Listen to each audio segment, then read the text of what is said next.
Una de las representantes oficial de UNICEF, Gina de la Guardia, en Panamá, y vamos a conversar con ella sobre esta ley 567, aprobada recientemente, que crea el sistema de garantías y protección integral de los derechos de la niñez y la adolescencia y dicta otras disposiciones. Lo sé, es un título un poco largo, pero así se denomina la ley. Es importante que en el marco de hacer docencia, pues también lo expliquemos. Le agradecemos a Gina de la Guardia de UNICEF que esté con nosotras esta mañana para ayudarnos a entender un poco, Gina, qué cambia, qué propone o cómo protege al niño este nuevo marco jurídico. Buenos días.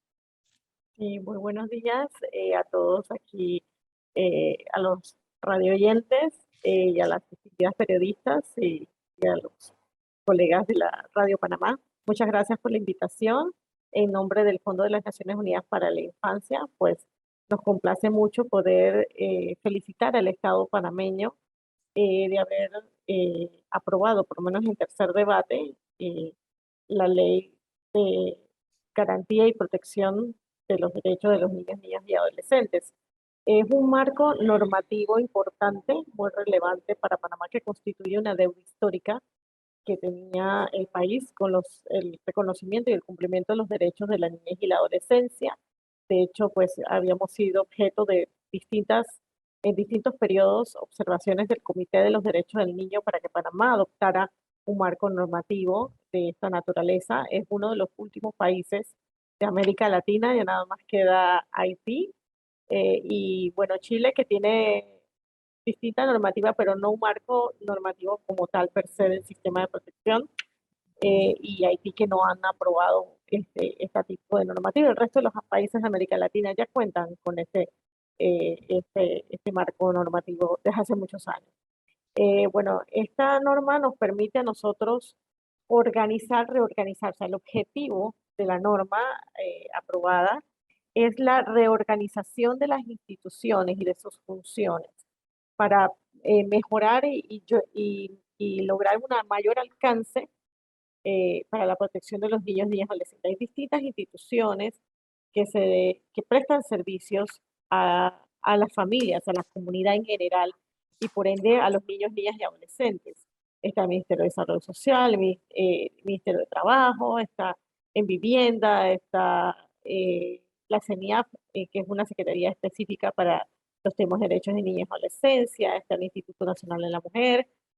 Hay distintas instituciones, Ministerio de Salud, Ministerio de Educación, que brindan servicios que, que llegan a los niños, niñas, adolescentes y a sus familias, pero actúan de forma muy descoordinada, muy desarticulada, sin comunicación entre ellas, y lo que sucede es que se dispersan entonces los esfuerzos, se dispersan las acciones y simplemente no hay impacto, no se logra llegar a todos con equidad. Entonces, esta ley lo que busca es justamente reorganizar la operación del Estado, reorganizar cómo funcionamos como Estado, no solamente como gobierno, sino también a nivel de la sociedad en términos generales, para poder proteger a los derechos de los niños y adolescentes en un marco de derechos, un enfoque de derechos. Entonces, esta norma tiene pues un amplio una amplia base conceptual basada en la Convención de los Derechos del Niño, se profundiza en algunos temas, por ejemplo, el interés superior del niño y cómo se debe interpretar, cómo se debe utilizar en la práctica. Y de ahí pues entra en una parte de reorganización de cómo debe funcionar el sistema de protección. Entonces, es básicamente ese es el objetivo de la ley y su importancia. Sí, cuando hablamos de interés superior del niño, creo que esa frase le causa un poco de preocupación a algunos sectores. Pongamos un caso concreto, o sea, ¿cómo explicamos ese concepto? Sí, bueno, el interés superior del niño es un mecanismo que nos permite a nosotros eh, tomar una decisión, pero en base a lo que realmente al niño o niña o adolescente le es mejor para la garantía de sus derechos. El interés superior del niño tiene que ver con tomar en cuenta cuando hay una situación que hay que tomar una decisión tomar en cuenta toda la gama de derechos, su derecho a la educación, pero también su derecho a la salud, su derecho a una vivienda, dependiendo de la situación en particular que se examine, se tiene que tomar en cuenta cuáles son esos derechos que están siendo vulnerados, cuáles son esos derechos que hay que garantizar, para entonces poder evaluarlo y también hay que tomar en consideración la opinión del niño. Eso no significa que el niño decide o la niña decide, lo que implica es que hay que tomar en cuenta su opinión, su sentir, su querer dentro del contexto de toda una decisión. Entonces, cuando hablamos de interés superior del niño en situaciones complejas, como por ejemplo cuando un juzgado evalúa una situación de maltrato, de violencia, por ejemplo, hay que Ujú, tomar en cuenta también la opinión interdisciplinaria, o sea, no es la decisión de un juez en base a lo que esa persona como juez cree y considera que es una opinión, es una decisión basada en una información consultada con especialistas, con psicólogos, con trabajadores sociales, con todo un esquema interdisciplinario que te permite a ti realmente valorar qué es lo que mejor le conviene, qué es lo que va en función del cumplimiento de ese derecho que ha sido violado. Entonces, es un proceso, o sea, el interés superior del niño no es simplemente un eslogan, es un proceso que uno debe llevar a cabo para tomar una decisión, para garantizar que esa decisión realmente vaya en su mejor interés. Licenciada Gina, a mí me gusta la explicación tan amplia y tan completa que usted da y cuando hace referencia a los derechos del niño, que son mucho más que un eslogan. Y le quiero preguntar cómo reacciona el comunicado de la Coordinadora Nacional por la Familia, que dice que está pidiendo el veto de algunos artículos de la ley al presidente y dice que cercena la patria potestad, específicamente las facultades que tienen los padres de decidir sobre la educación y formación de sus hijos y de corregirlos razonable y moderadamente. Dice además que le otorgan a los menores de edad una serie de ilimitadas prerrogativas de superioridad a sus opiniones y que las prácticas anularían las facultades de la patria potestad establecidas en el Código de la Familia. ¿Cómo reacciona usted a eso cuando lee Bueno, eso? yo lo que puedo decir, importante leerse el texto completo de la ley, una vez se salga publicado en Gaceta Oficial, porque todavía no lo tenemos, pero igual, en la página web de la Asamblea está publicada la versión, creo que la del primer debate, la aprobada por primer debate.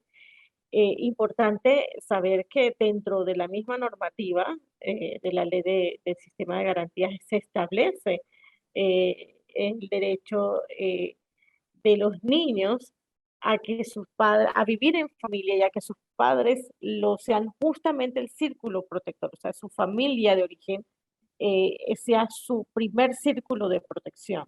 De ahí se menciona en el mismo articulado, no me acuerdo ahora mismo cuál artículo, creo que es el 29, pero no recuerdo bien, pero hay varios artículos que mencionan la patria potestad como una prerrogativa de los padres de familia para poder ejercer su rol como primeros cuidadores de sus hijos. Entonces,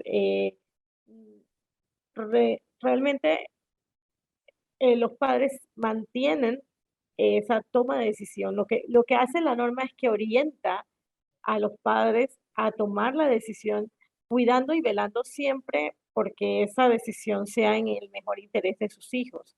Entonces, eso implica que todos debemos escuchar a los niños. Eso no significa, como dije antes, que sea la opinión del niño sea la que va a ser tomada como la última decisión y solamente eso sea el único factor que se tome en cuenta. O sea, se toma en cuenta una serie de decisiones, de factores para poder tomar las decisiones. Entonces, la patria potestad sigue manteniéndose dentro del texto de la ley. El Código de la Familia no se modifica, ahí sigue manteniéndose. UNICEF sí, y es importante que les diga, que lo diga el Comité de los Derechos del Niño, le ha reiterado a Panamá la observación de que de prohibir el castigo corporal expresamente en nuestra normativa. Eso aún todavía no se ha logrado. Eso en esta ley no se establece, sin embargo, sigue siendo una deuda pendiente porque la disciplina y se debe impartir de una forma positiva, de una forma que permita al niño desarrollar, aprender los comportamientos establecidos en la sociedad, como los comportamientos correctos, pero a su vez poder desarrollar sus derechos en un ambiente libre de violencia. Entonces, nosotros promovemos que en el país no exista violencia contra los niños y niñas adolescentes. O sea, uno de nuestros mandatos, nuestra misión es buscar la manera de que el país no, no que en la sociedad pues no se sigan promoviendo prácticas que vayan y generen violencia contra los niños, niñas y adolescentes. Entonces, pero es una deconstrucción de actitudes, de normas y prácticas que están arraigadas en nuestras normas sociales, en nuestras prácticas sociales. Entonces, es un camino que hay que transitar desde la base, desde la comunidad para deconstruir esos comportamientos. Entonces, no es algo que se va a abordar con una ley. Entonces, definitivamente queda pendiente el tema de la prohibición del castigo corporal. Se mantiene el Código de la Familia vigente. Esta ley realmente no modifica el Código de la Familia, lo complementa. Es una ley que complementa y como bien indiqué, realmente lo que trata la ley y lo que es importante de la ley es esa reorganización de las instituciones y sus funciones, de sus atribuciones, para una mejor articulación y una mejor operación para llegar a la mayor cantidad de niños, niñas, adolescentes sin ningún tipo de discriminación. Yo le quería preguntar, porque, Gina, porque hay la impresión de que esta ley surgió o fue aprobada o motivada por el caso del escándalo en los albergues, el escándalo en CENIAF. ¿Cómo cambia el tema o el panorama del manejo de estos casos con esta nueva norma? Bueno, esta ley, esta discusión de un sistema de garantía y protección viene desde hace muchísimos años. O sea, esto no viene de una situación coyuntural de hace Específica. unos Ujú. meses, ni hace un año ni dos. Esto tiene más de 15, 20 años de estarse discutiendo. De hecho, ha habido eh, vari- eh, varias versiones de la ley. La última vez que se discutió fue en el 2018. Llegó hasta una subcomisión antes del primer debate, otro borrador de la ley que no es el aprobado, es uno anterior, una versión anterior. Y así, o sea, no es algo que es reciente y como dije, eh, es uno de los pocos países de América Latina que aún no contaba con un sistema de protección, o sea, no es algo que está aislado del mundo, ¿no? Nosotros vivimos Ujú. dentro de un planeta Tierra, un mundo donde todos avanzamos de acuerdo a una lógica mundial. Entonces, eso por una parte, ¿no? Eh, por la otra, se me fue lo que... ¿Cómo cambia el tema del manejo de los casos, del tema de los albergues Ok, específicamente? Porque usted habla de que se es que son plantea dos cosas. reorganizar las instituciones, ¿no? Entonces, Sí, sí. sí, sí. Bueno, sí, sí, la ley es el marco normativo, ¿no? Macro, ¿no? Que hace que las instituciones pues tengan mayor claridad sobre, no es que les cambie las funciones, son las mismas funciones que siempre han tenido, pero que tengan mayor claridad en cómo operar y cómo interrelacionarse.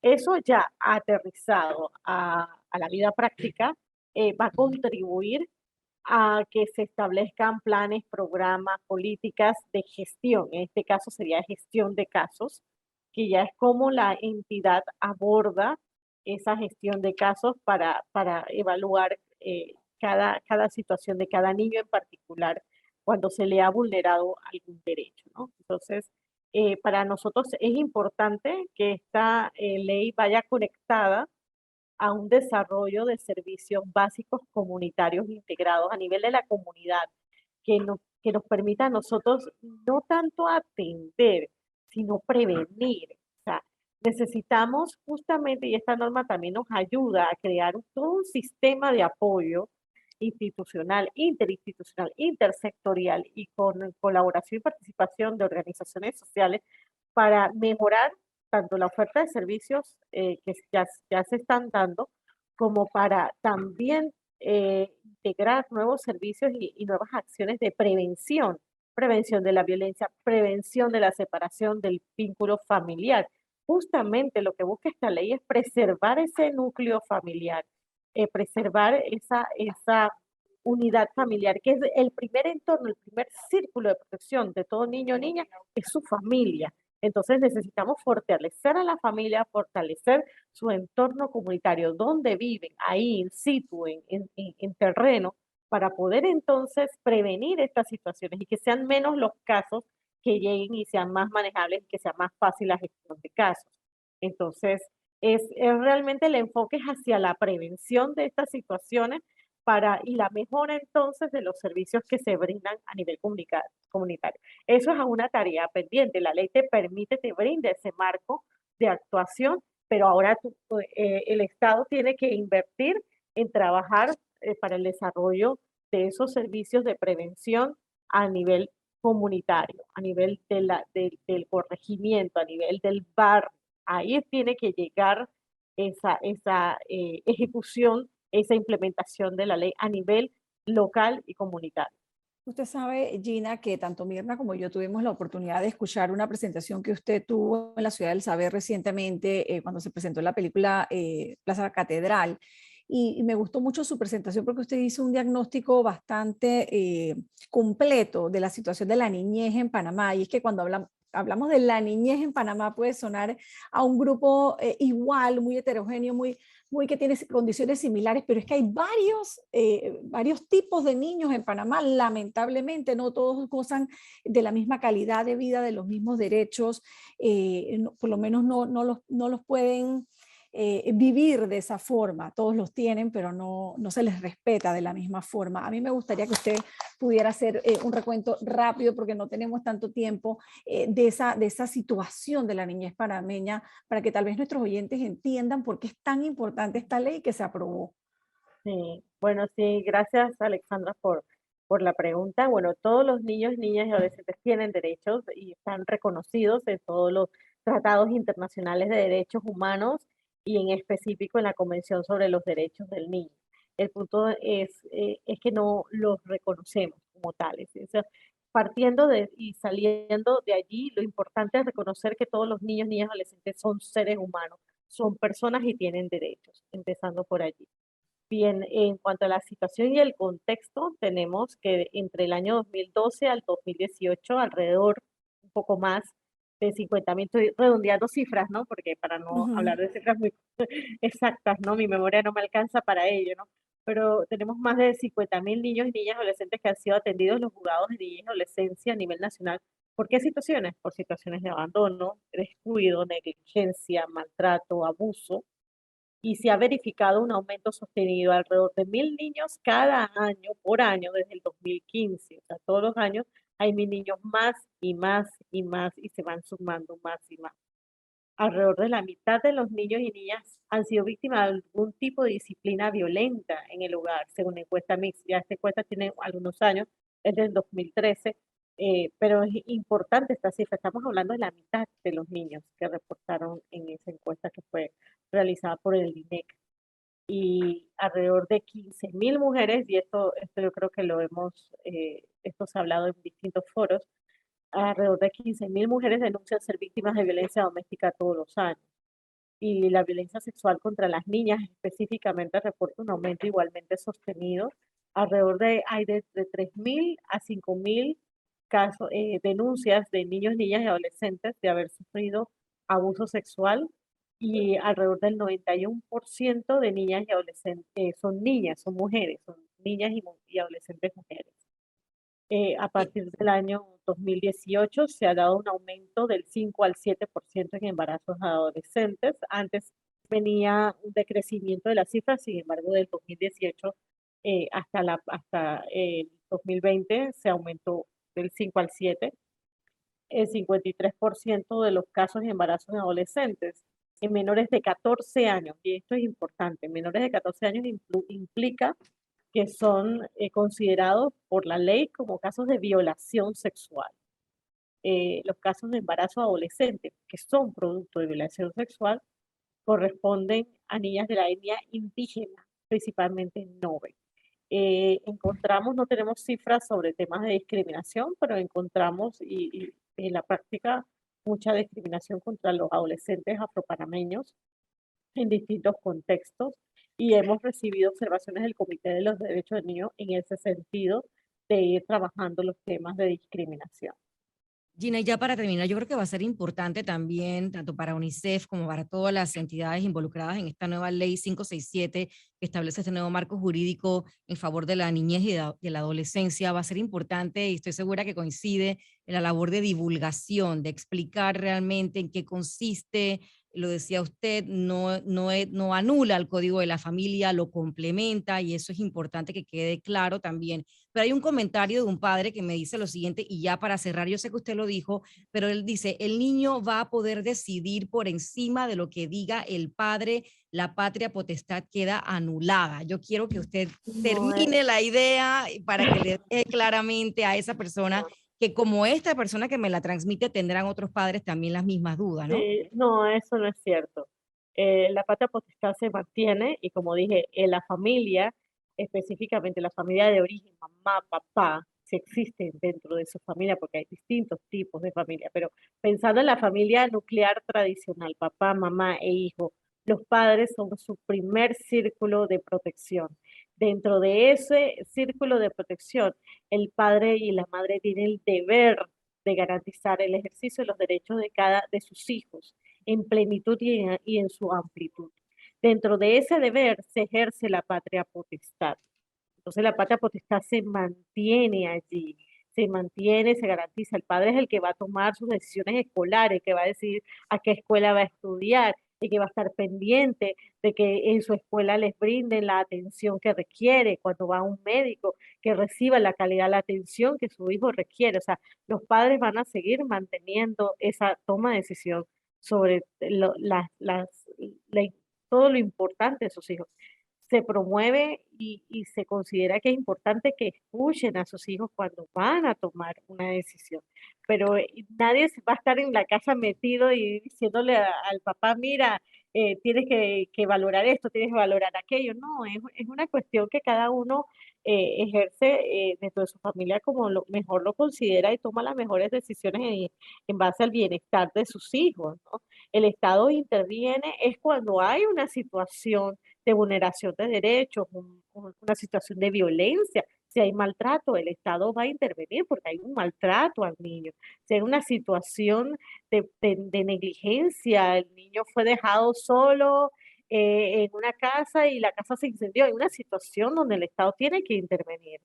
Pero no es el hecho de que el Estado se va a meter en la casa de todos los papás y mamás y le va a decir cómo criar a sus hijos. No es así, no es así. Bien, Así que gracias. descuide, que no se preocupe, la patria potestad se mantiene, el código de la familia se mantiene y esta ley ayuda a reorganizar la forma en que el Estado presta sus servicios a la niñez y a la adolescencia. Y sin duda alguna, ya para terminar, la aprobación de esta ley representa un reto inmenso para el sistema, ¿no? Para reorganizar justamente, como usted bien dice, y replantear algunas funciones y la coordinación que hay o que no hay a veces entre las diferentes instituciones que tienen que ver con el tema de la niñez y de la adolescencia en este país. Un paso importantísimo, sin duda alguna. Lo que queda ahora es divulgar y explicar, como bien lo hacía Gina de la Guardia, de UNICEF, a esta hora de la mañana, aquí en los micrófonos de Radio Panamá. Gracias por haber estado acá.